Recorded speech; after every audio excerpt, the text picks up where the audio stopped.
Alrighty. Good morning, good afternoon, and good evening. Doc here from North America. Alright, cowboy, I'll catch you later. We are on another fun-filled day. What are they doing to us today? Let's see where it's at. Oh, let's minimize this. I didn't realize I didn't put that up there. Darn. So what do? We'll close that. Close that short term. And let's open up the long term. And let's move that over like so. Let's see. There we are. And grab that and move that over. There we are. And let's get the currencies up there. You can see the Swiss franc on J4X. What's that? It's heading for 98. Was it 98 yesterday? Where is it at? Let's see what it is. Yeah. I don't know. Somehow or another, it just. I was looking at the bonds this morning, because stocks are kind of mixed. There's not a lot. Today is the Federal Reserve raising the interest rates, that type of thing. Kind of that situation, I guess you could call it, with the Federal Reserve raising rates. And now the markets are even trying to project.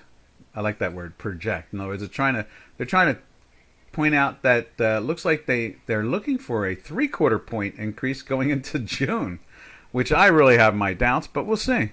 I think I mentioned it yesterday. The most important thing I think we're starting to see is how are they going to deal with the $3 trillion that mature over the next 3 years? Are they going to allow them to expire, or are they going to be like pressure on them? Something of that nature. Pretty much. I guess that's the biggest question of all. Is that how it's going to play out?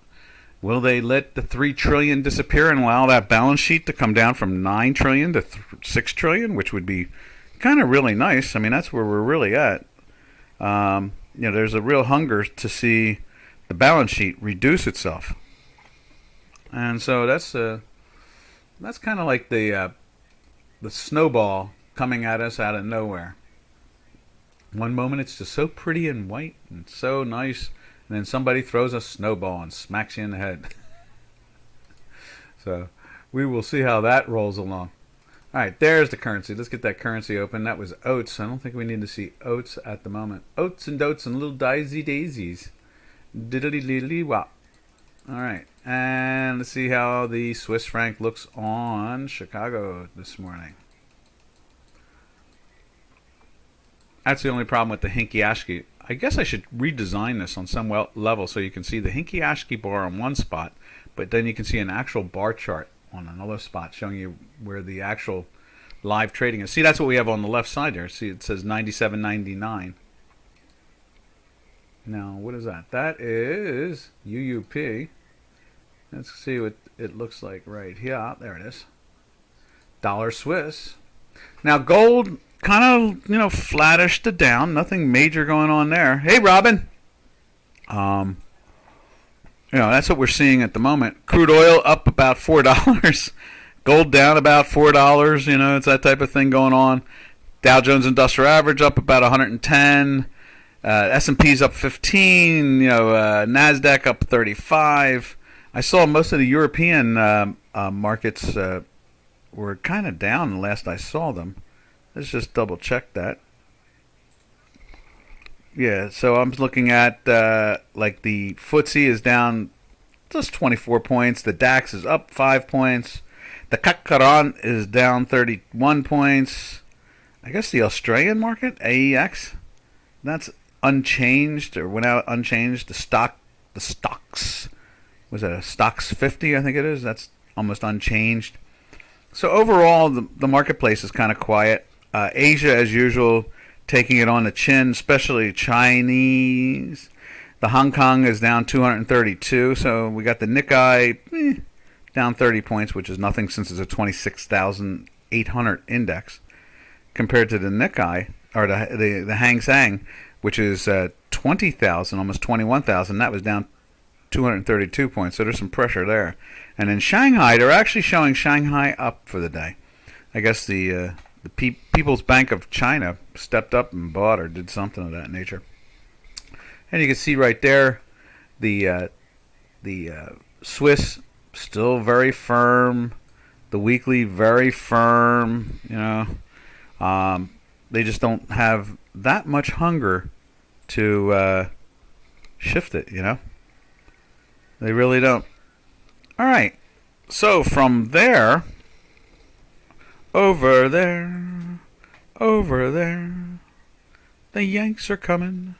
Okay, over there we go to, let's see, where do we go? Let's take a look at the, you know what it was? It was a real surprise. I thought maybe the euro would get some life into it, but look at that, still red. It tried to bounce up. I think we went into a daily buy yesterday. I think we're underneath now, trying to go into a sell at the moment. So let's put it up on Chicago. And there it is right there. Yeah, we closed at a daily buy yesterday. It is still lifting. Okay, at one point this morning it was down. Let's widen that out a little bit more so you can see it. Actually, no. Yeah, it was just underneath. So it settled at 105.19. And today's low is 105.06. So a whole 9 pips. It was minus. And you can see right here, we are minus with the green line. It's below the zero line. And obviously, we have been in the weekly sell for a while now. It doesn't seem to want to let go, as you can see right there.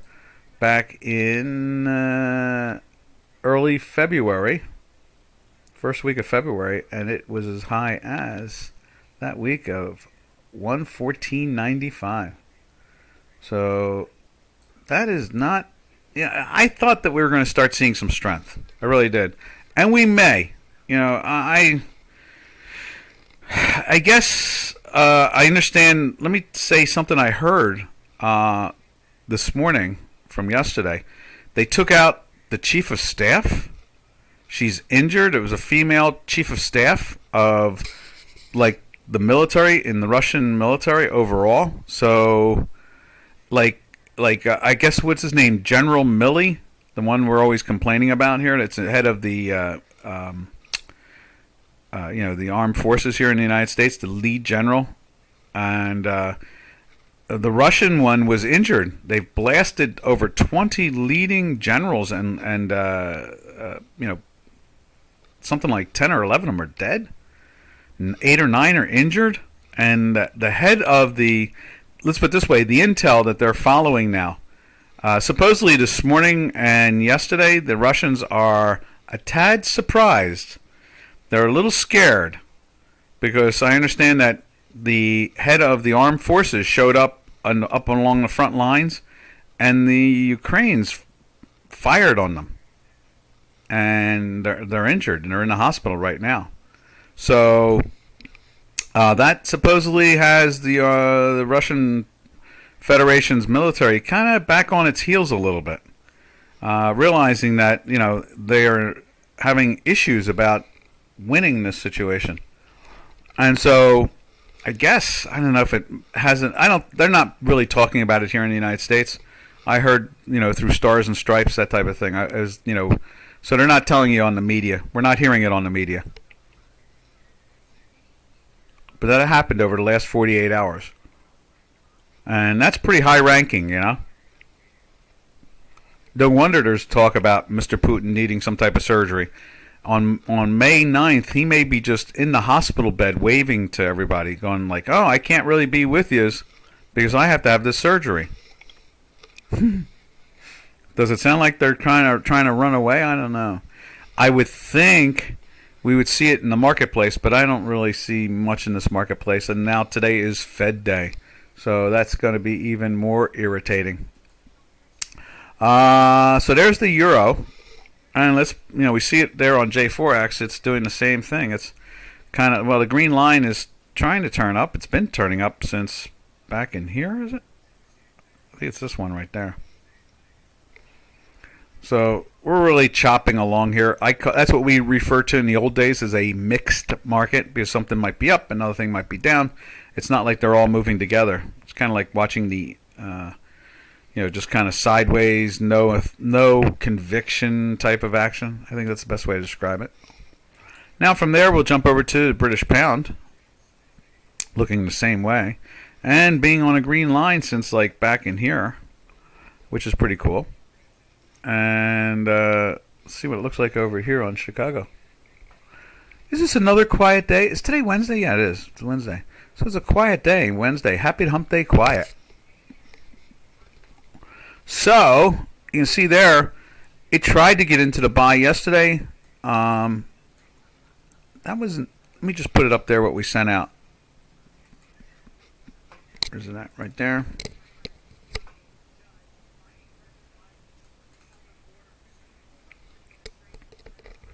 Okay, that's what it is. There it is.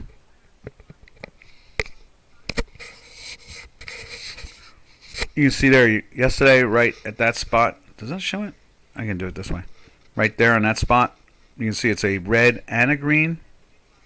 So that's why it didn't push it into the buy. But this morning it's cleanly back through again. Not caring, And we're dropping down in there. You can see that area right there dropping down. So not a lot of excitement there either. And we're also 3 days in the sell in this case. I'm sorry, 3 weeks in a sell on the weekly. It jumped into a buy for 1 week and rolled right over again.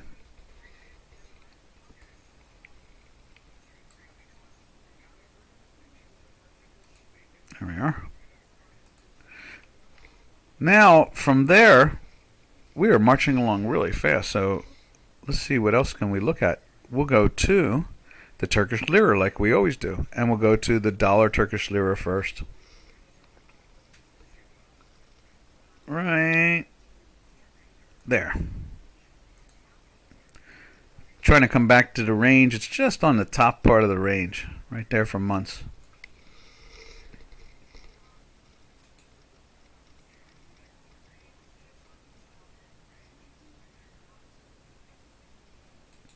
And there it is right there. We got a big red bar on the J4X. You can see the Hinky Ashki is heading down. You can see over on and the green line's been heading down for a while now. Now they're joining in. You can see it over here. Same situation. It's trying to pierce, and the weekly is almost through the zero line. I can't wait to see what the euro looks like against the Turkish lira. That's the more accurate one. So let's check that out.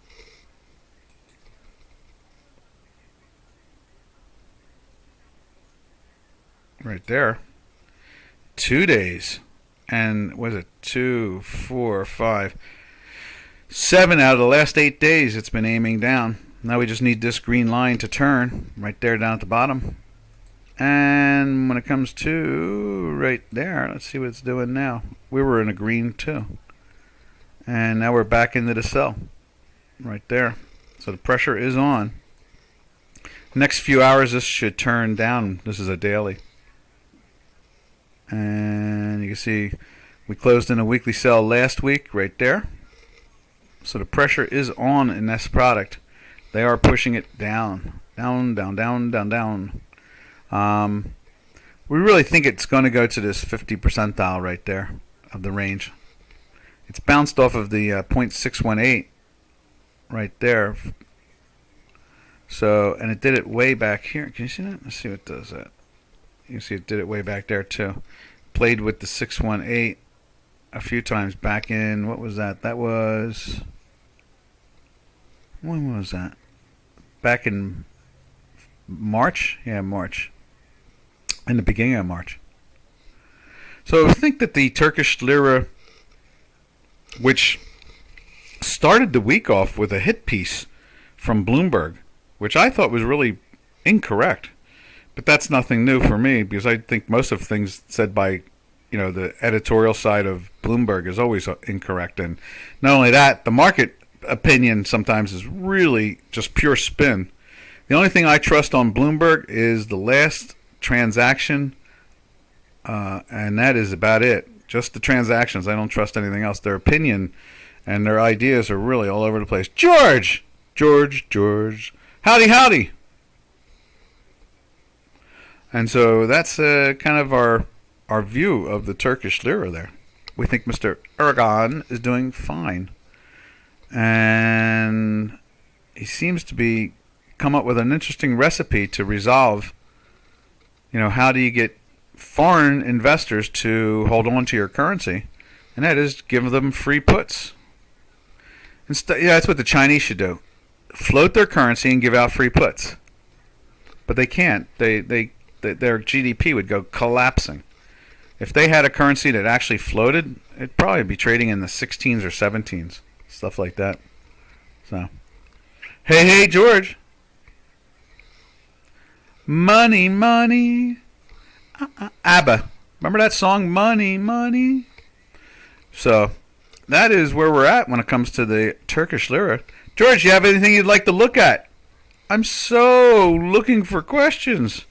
I need to look at something more than what I normally look at. But I just go through my rhythm until someone stops me. So please stop me. Throw something out there. Let's look at something else. All right, we're going to go to Canada right there. You can see it hit the top end of the range and it's bounced back down again. Now, you would assume that gold and oil would be rising. We do know, we can say, oil is. It's up in the 106s, 107s. But, crude, yes! Thank you! Thank you. That's where I was heading anyway, so that works out good. But at least someone suggested it. Thank you.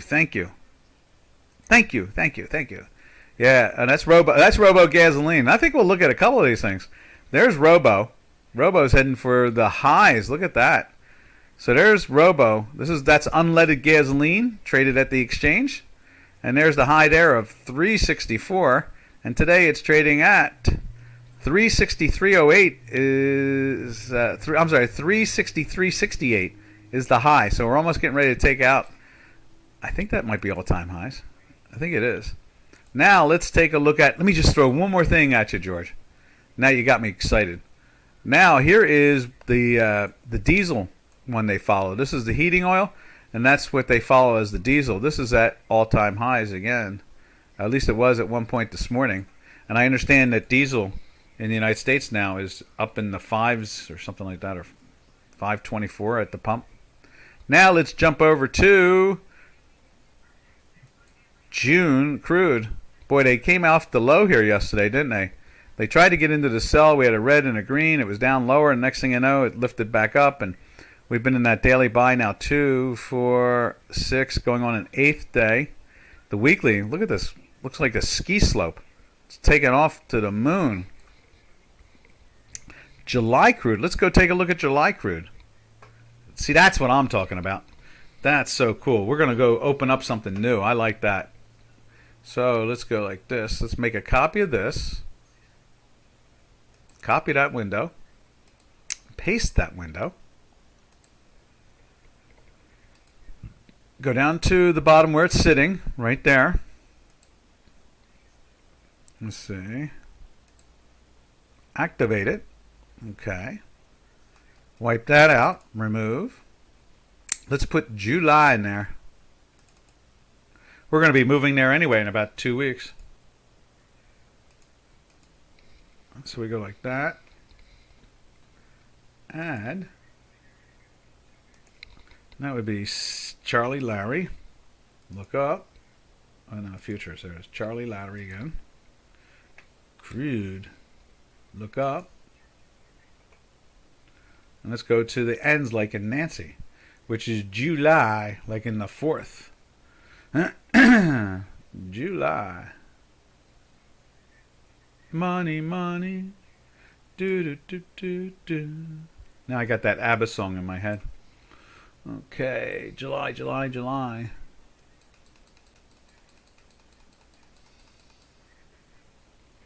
Let's see. There it is. Okay. Close. Now we can format that.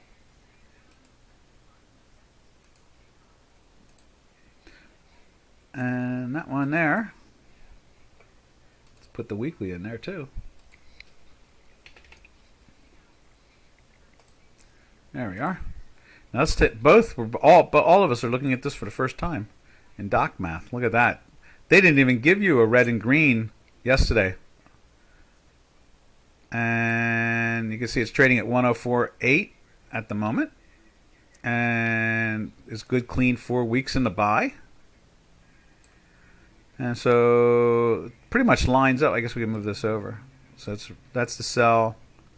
There's your buy. Just one over to adjust. There's your sell right there. There is, we can move that all the way over to there because look at that. And move that over there too. Look at that. Goes into the buy right here. Stays in the buy all the way down to here. Interesting. And it's in the weekly buy at that point anyway. So let's move that sell over there. So that's the picture of it, which is pretty cool. How's that, George? July crude oil. We've been also watching October, which has been kind of fun too. Let's save this. Save. And let's put that in. There we are. And let's write in there July. 4th of July. The 4th, as we would say on the trading for crude. There we are. Let's make it 12 and make it white. Ta-da! And save. Now let's show you what October looks like too. Rocktober. Halloween. There it is right there. It tried to do the same thing, the red and the green. Isn't that interesting? But when it came to July, it's moving along pretty well. Let's take a look and see what the volumes look like in those things. Thanks, Doc. One other July silver. Yeah, we're already running July silver. Let's check it out. And this plays to the Canadian too at the same time. Usually the Canadian, let's just throw the Canadian up on J4X. But the Canadian normally follows the trend of oil and gold. More oil than anything else. That's why we always start off. And so gold is kind of flattish to down. And then silver is... There's July silver. You see that? See the pressure on it. And so it's just kind of bouncing along, going nowhere steadily. And that's pretty much what we're seeing here. So I'll tell you, I'm really surprised. We thought that thing was going to park itself in the 24.55 area. The fact that we're $2 below that, wow. I mean, I remember one webinar I said, maybe this is the beginning of the new range, the new development, and it could be. Maybe it won't see the teens ever again. I don't know, but I just am confused about that. Let's see, July silver question mark. I had a 24.4 put, but sold it out way too soon. I hear you. That's why it's nice to do the options. At least you don't get stopped out. You could sell other options against it. Imagine if you had the 24.4 put and you sold the 22 puts, laughing in your head, thinking they'll never be seen, and then and they are. But now your 24 put would be like through the roof. You'd be looking at thousands and thousands and thousands of dollars of a win, because that's a 5,000 contract, I think. So it's like, wow. That's what's nice about the binary concept. So in other words, Dukascopy does binaries. So it's a spread. Basically, it's just a call or put spread. That's what it comes down to. But Robin and I were really convinced that maybe the 24.55 was going to be something meaningful. But obviously not. And here we are sitting at 22.50 as we speak. So not. Is there really a new floor in that product? I want there one to be. I really do.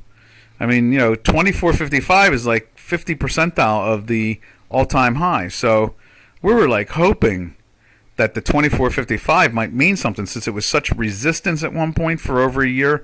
Then it became support for half of a year.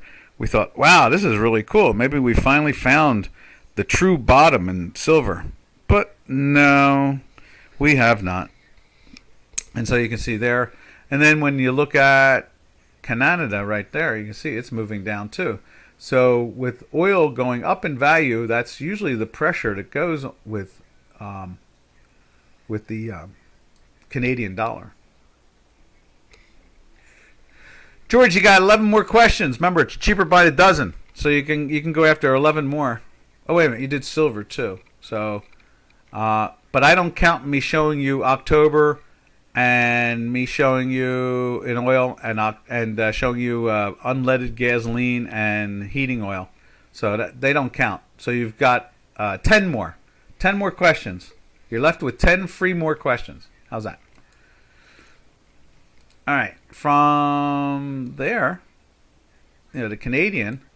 Let's see. From the Canadian, I guess what we do is we look at the gold again, and due to the fact that Mr. and Mrs. Gold is feeling the pressure just like silver is, we have to believe that the South African rand is moving up again. Now, yesterday it was not. We thought the rand was trying to tell us something. Let's see, right there. And it's just unchanged after yesterday's push down. You see the daily is trying to push back up right there. And we are just underneath. We're at 0.0000000 into infinity. And so let's take a look at it on the J4X. Right there. Now we got a little red going on there. So it's trying to move down, which kind of says to me that they think that gold is going to go back up. That's the way we always interpret it. When we see the South African rand breaking down, we assume that gold will turn around. And so this is a second day now that it has not. Let's just double check. But I thought gold was. Let me just double check it. Where's the gold at? Right there. Yeah, so yesterday gold was up just a hair. See it there? And then now it's pretty much unched at the moment.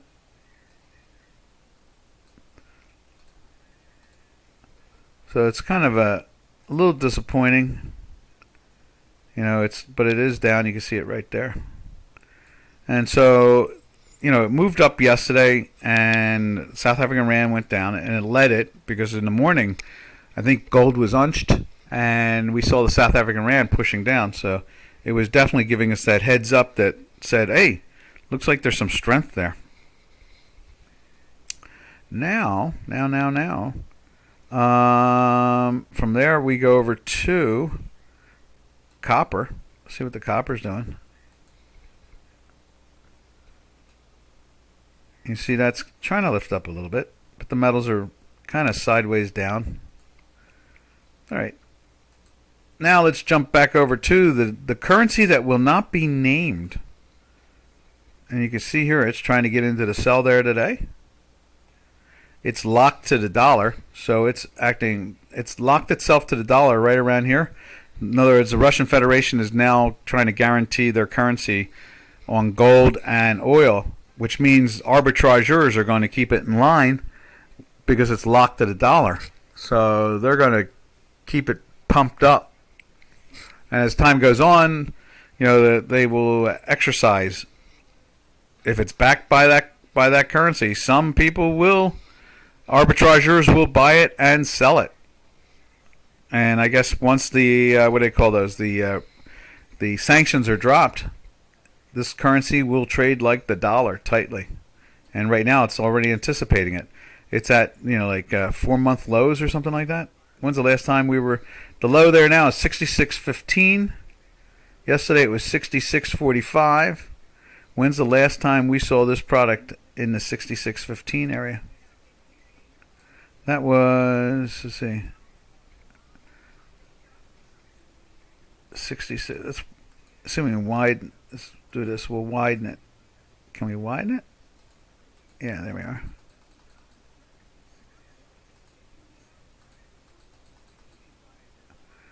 So is it there? That's 72. So we were talking about, this is at like a 7-month low. What's this here? Yeah. Let's just go back to what it is today. Today's low is 66 and change, right? Right there, 66.16. Sweet 16. So when's the last time this thing was trading in the sweet 16s?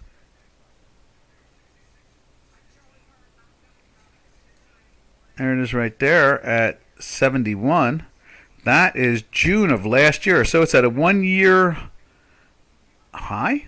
Cool. Or a 1 year low. I guess you call it a 1 year low. It's at a 1 year low now. What is that? That is 71. Where's the last time this thing was in sweet 16?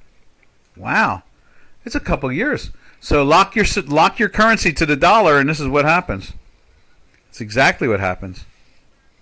It matches the dollar. And it'll be interesting. When they finally, sooner or later, they're going to sell these dollars. They will sell these dollars. We can't stay up at the all-time highs.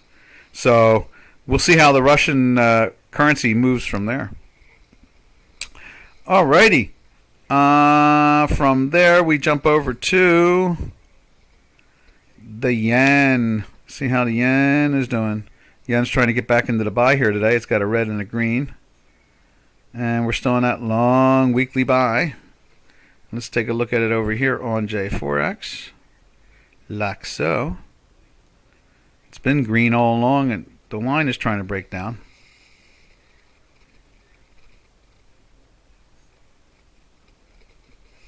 Yeah, look at that.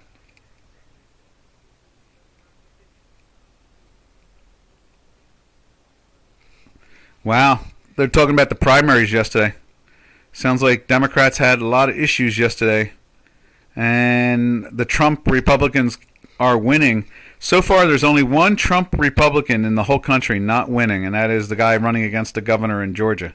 So that's going to be very interesting to see how that plays out. Very interesting. All right. From there, what else we got going on? 543 is the average price of diesel now at all-time highs. The average price of American unleaded gasoline is $4.23.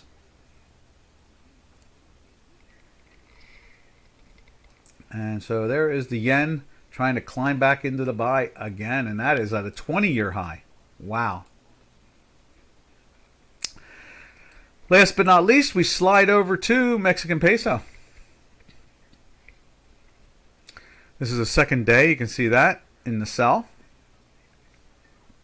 You can see it went up and kissed the 50 percentile and dropped right down out of it.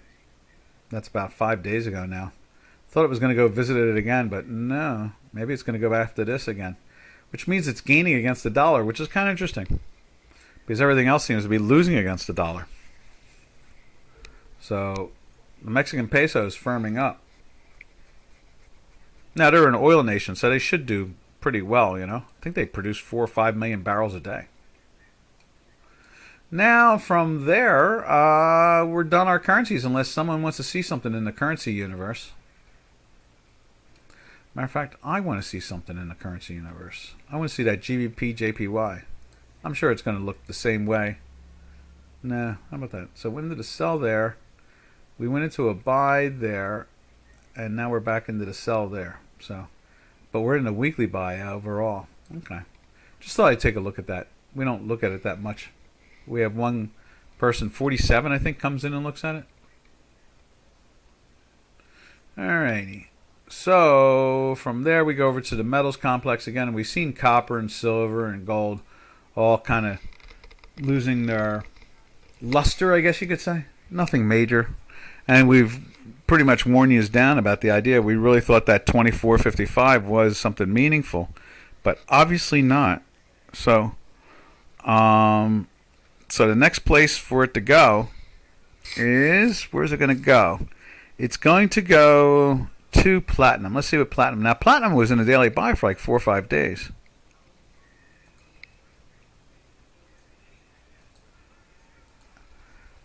And there's the platinum. Yeah, it's still moving up. So, what is that? Let's see. That's a That's minus. So it went into a buy, went into a sell, and now we're the fifth day in a buy, and it's really pushing. And the weekly does seem to be trying to get back into the buy. It's only down $10.40 at the moment.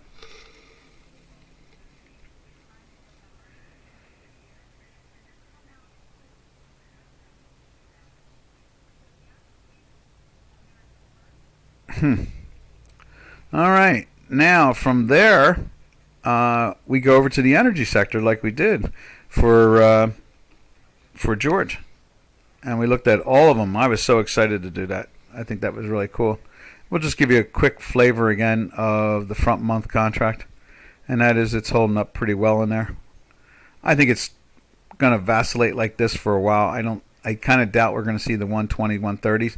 I think that it's all fungible, and so when one country is not buying oil from another country, it will buy it in the open market, and what's not being sold to that particular country anymore will find a new buyer. So you have a fixed. It's like a finite open sets and closed sets in topology and mathematically. It's the same way with the international oil market. If someone's not buying it, somebody else is. So it doesn't really matter where you derive it from, as long as you buy it in general.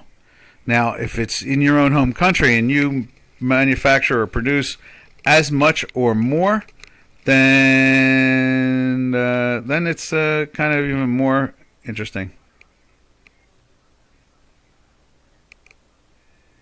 Huh. Interesting. They're talking about the Trump candidate in Ohio, and I guess there was the Trump candidate in Indiana had no problem winning. The Ohio one was they were hoping to change it, but that didn't happen. Democrats are going to have a problem. I understand he's polling 10% over them now, and more than likely he will stay that way, if not even worse. The red wave is coming, and it doesn't really matter what the crazy games of the Democrats do. They've done it already, and it's all done and over with. They can't do anything more crazy than what they've done.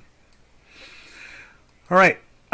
From there, we jump over to the stock indices, and we'll go to the S&P 500 right there. And you see we are flirting with a daily buy, but we're still in that weekly sell with no problem whatsoever, and even the blue echo, as I like to call it, the number 5 of the super.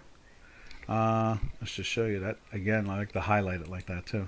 I go and the super, and I light up the super right there. See how it lights up in the green box? Let's see if we can do this. See, go right here, and I light up the super. There's the super, and that's the 5. That's that blue dashed line. So we're not really seeing a lot of strength. It's and I'd imagine they'll announce what they're going to do. I understand the big questions are going to be about what we've been suggesting, and that is it's going to be about the balance sheet. And so that's going to be his dance. He's going to have to dance around that. Then we go over to the Nasdaq 100, or better known as the Tech 100.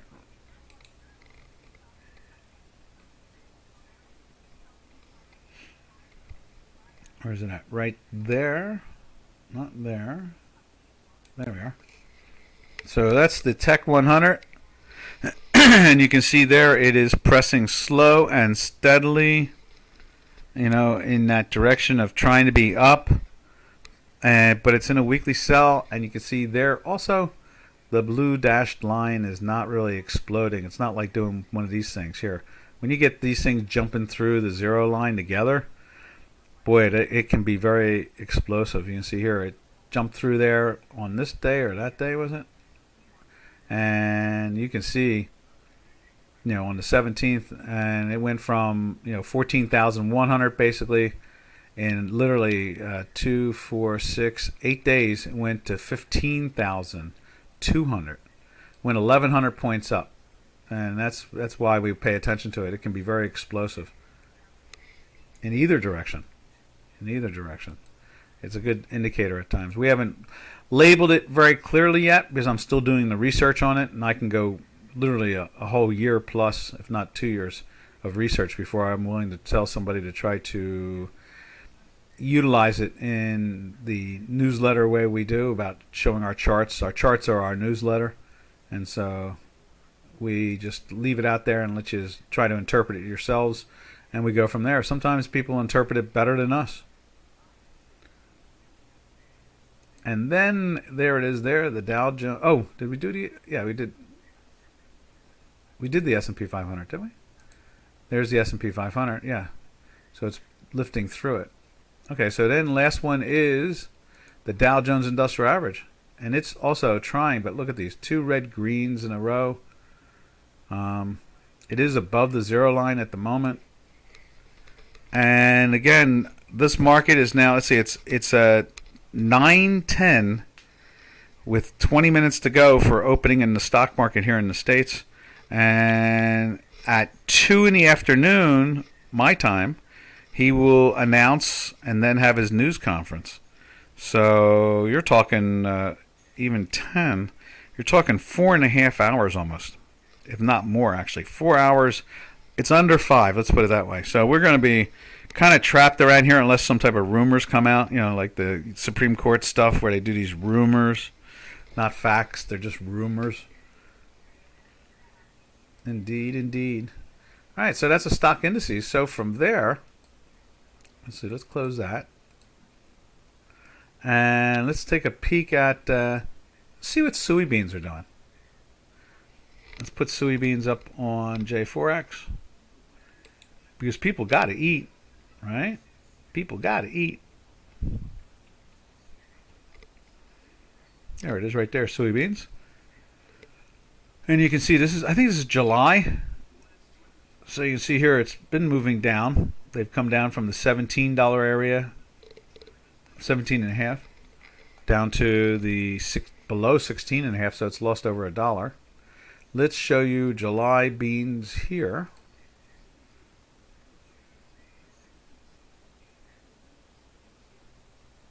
It's here somewhere. July beans. There it is, right there. July beans.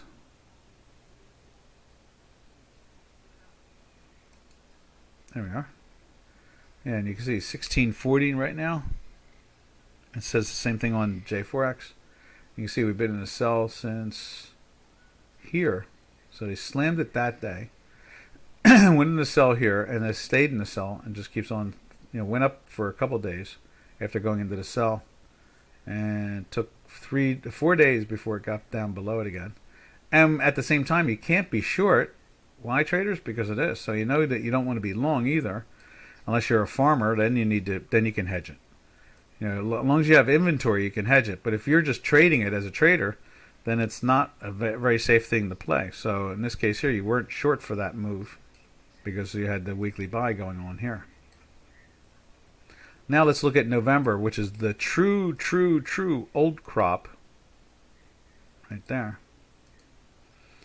Now that's at $14 compared to $16. $14.87 versus $16.41 basically. So, you know, it's what is that? $1.50 difference in the contango.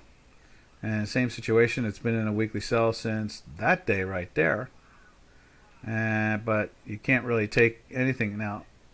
It has not been able to get into the buy since. And it tried. It got very close. Look at that. That was still minus there. And it's in a weekly buy. So again, you're stuck in that neutral situation unless you're a farmer or a producer of some form or you have inventory of it. You're a granary. And so you've got to find a way to protect yourself. In this case here, it's telling you that on the short term, it wants to go down in value. And in the longer term, week to week, it wants to go up in value. So it's not something you want to be short.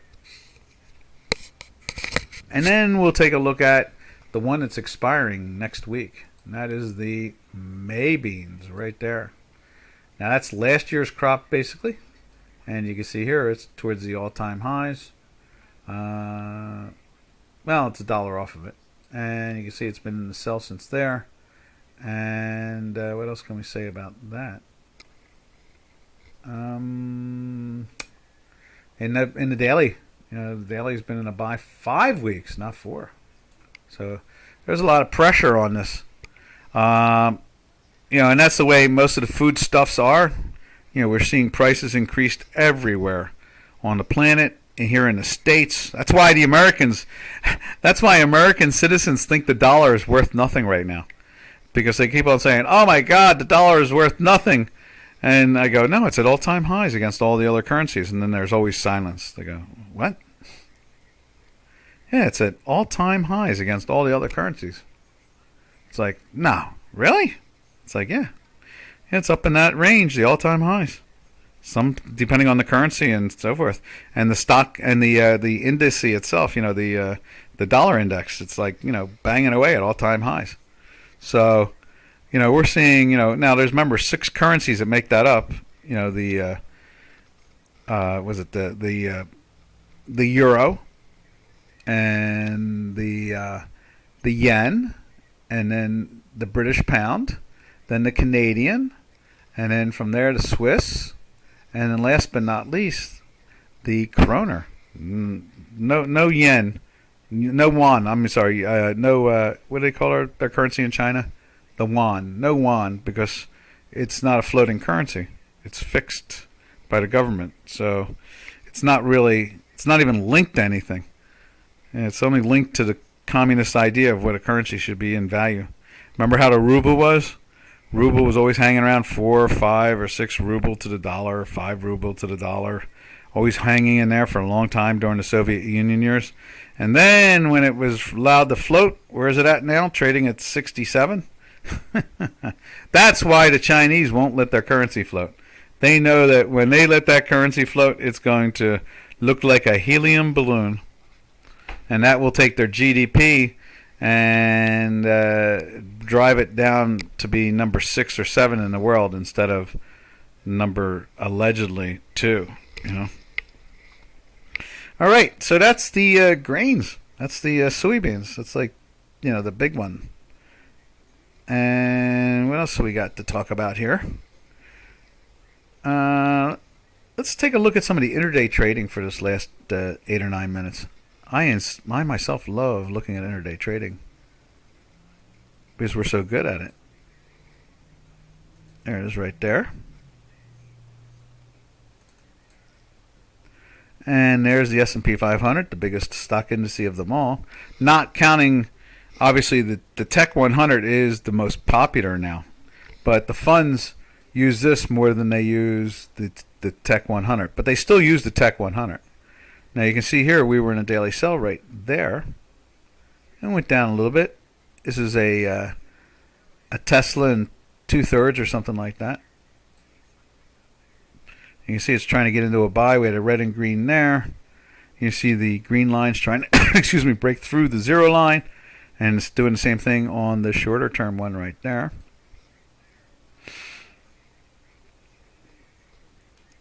And it is kind of quiet. And it should be. It is Fed Day. And Fed Day, they don't know what to do. They're not sure if they should, buy or sell. Okay, so again, now we're flirting with a daily buy. But look at it. That dashed line in that short term has already peaked out way high. Notice every time it peaks out above, what happens? It breaks down. And when it peaks out down to the bottoms, it finds a way to at least go flat to go up. Either one. They have those tendencies.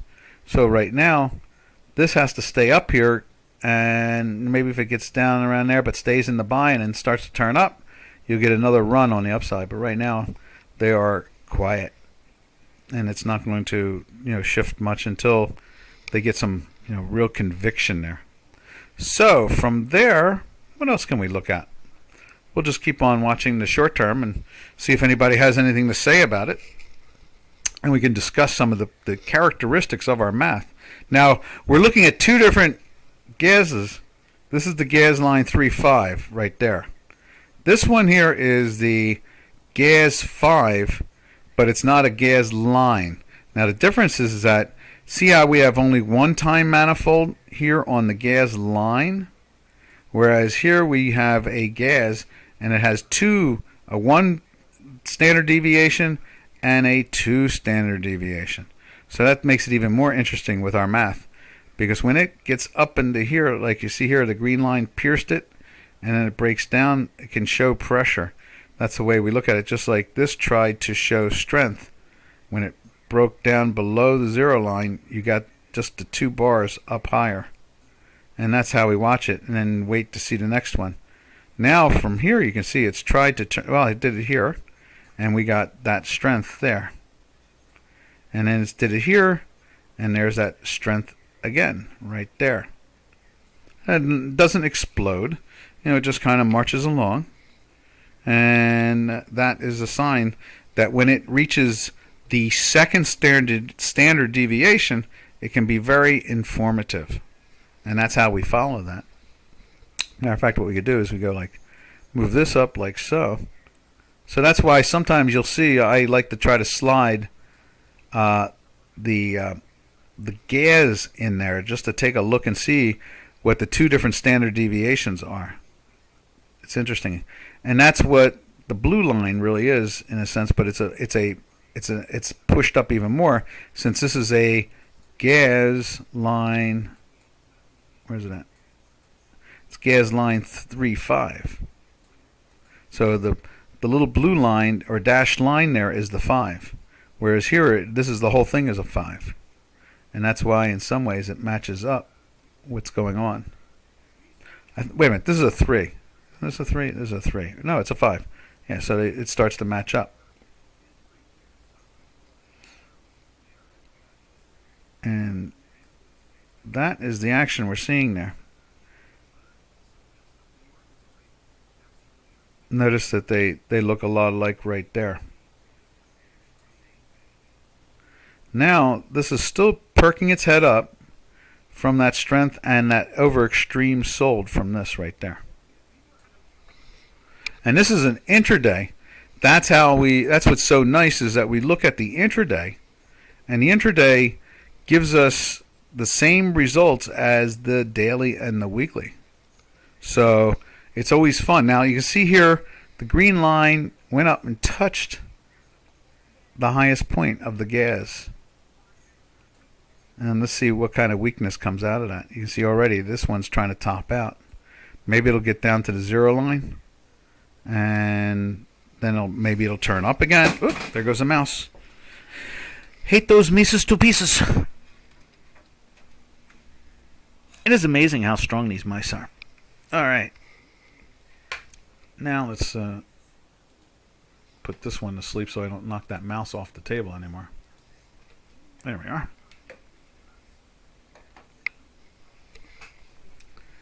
Still pushing. Still pushing it. Look at that. This is going to be interesting. As much as it's sideways, it's not breaking down. And the U.S. market opens up in 6.5 minutes, almost 7 minutes. So there may be buying in there at the moment. The Dow is up 71 points, was up about 140. I mean, it's basically, if the Dow does not move 250 to 300 points a day, it is not a normal day anymore. And it's back to the 50-year mean. And it's doing what it should be doing. In other words, they've slowed the markets down over during the quantitative easing years. They've really fought for this incredibly hard stability nature where it doesn't do anything. They want it to be dead. Now in this case here, you can still see the pressure on the gas 5 below at the bottom chart.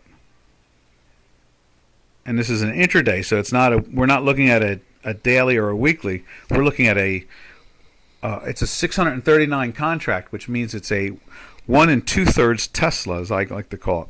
A full Tesla is 2 times 693.